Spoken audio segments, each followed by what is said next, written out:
Okay, so how do we practice?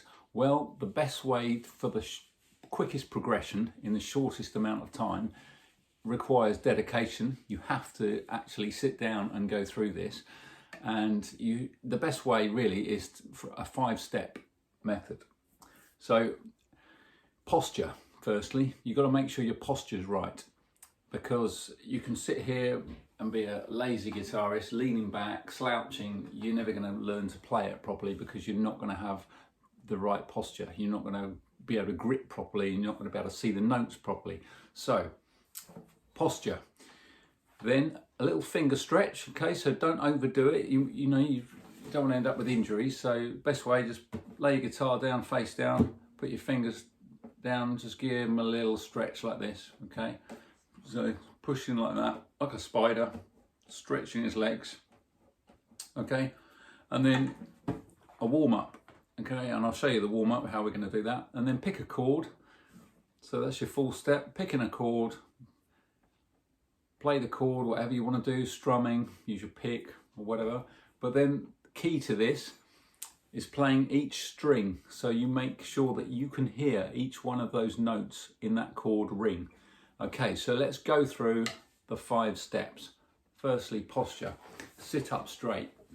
Okay, no slouching. Sit up straight. Guitar needs to be up straight as well. So you need to be able to see, when you look down at the fretboard here and your fingers are on the strings, you need to be able to see the bottom string here, okay, the E string. And you also need to be able to just about see the top E string. Okay, so you've got both your E strings, and then you'll see a line of strings in the middle. Okay, so don't lean it right back so you're looking at the fretboard, because then what will happen is your back will start arching and you'll be in the wrong position. So you need to sit up straight. The guitar is slightly leaning back, so you're looking down. You can see which strings that your fingers are on. Okay, and then make sure that your fingers are behind the fret wire.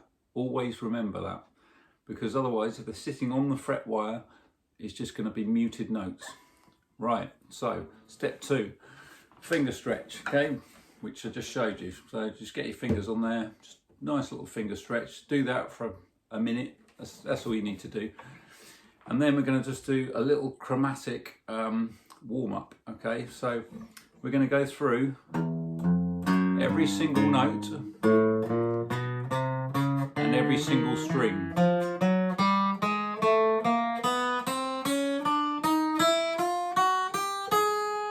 Okay, so I've gone up to the 4th fret of the top E string there. So when you get to the 4th fret of your bottom E string, go on to the A string, okay, because that's the next note. Okay, so we're going open, bottom string, 1, 2, 3, 4. Open A string, 1, 2, 3, 4. Open D string, 1, 2, 3, 4. Open G string, 1, 2, 3. Just 3, because then the 4th fret would be the B string. B string, 1, 2, 3, 4. E string, 1, 2, 3, 4. Okay, and then come back down. Okay, so we're going to do exactly the same in reverse, just coming back down all through all those notes and open strings as well, back to the bottom. So if you can, in the next sort of phase of this, so as you get better at doing that chromatic scale, picking out all those notes, then start thinking about your picking technique. So if you're using a plectrum, then alternative picking, okay? So you're going up and down, alternate picking, all right? So down, or start with up or down, whichever you want to do, okay? And then you're just alternating as you go. Okay, so that's that. Then, 4th step is pick a chord. So let's pick C, okay? Let's start with C. So we've got a bit of a stretch on here, because you got here 3rd fret, 2nd finger here on the 2nd fret, 1st finger here on the 1st fret. Okay, so you're covering 3 frets with 3 fingers. Okay, so sit them on, make sure they're behind the fret wire, and then play the chord. So obviously C, we're starting on the note of C, which is here, 3rd fret of the A string. So then once you've played that chord, if you hear some muted notes like this, okay, so some muted notes, then this is the fifth step, which is making sure that you can hear every single note. Okay, so you're picking through each string now.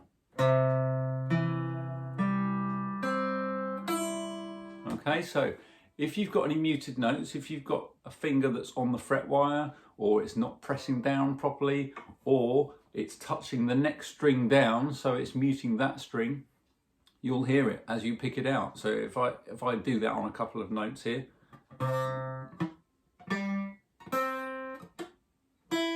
Okay, so what happened there was I had my third finger here touching the D string, which it shouldn't be, because it should be arched up, so it's not touching the D string.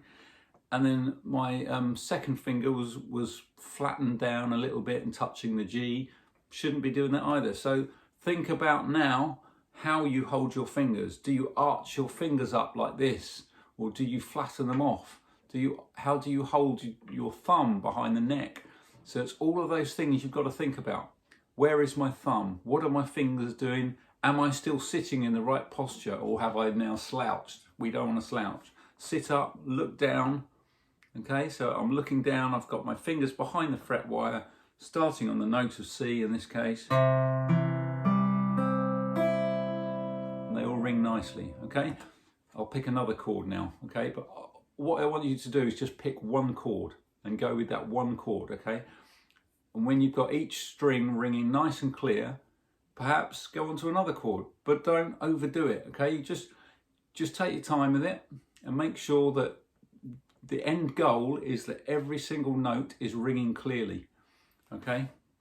So I'm going to go on to E now, so I can play all the strings. Get my fingers nicely sitting there.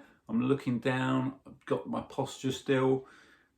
I'm not being lazy, I'm not leaning back, okay? I'm looking down, I'm squeezing now. I've got my thumb behind the neck here, so I'm squeezing the neck and making sure that my fingers are gripping tightly on that neck.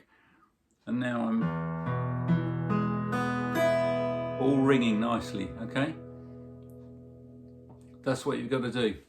Just practice it over and over again. When you get onto the guitar, you pick it up, whatever you've been doing for the day, you pick it up, you go through each one of those steps. So again, posture, okay, that's number one, posture, a little finger stretch just for a minute, chromatic scale warm up, go through all the notes, okay, all the way up and all the way back down.